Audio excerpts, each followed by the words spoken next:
We've got a light drizzle falling here at this time, and man, here we go again. You can see behind me, we still got snow on the ground from the last storm, and now here we are preparing for another round of winter weather, and this time expected to be worse than before. Now we know Mayor Mamdani has said he learned some lessons from that last storm just a few weeks ago, his very first month in office.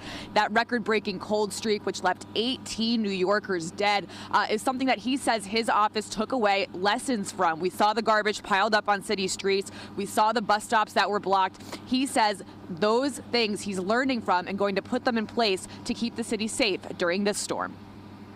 Is what we are doing differently. We have brought in outside mechanical snow clearing equipment ahead of the snowfall, an unprecedented early activation of this resource.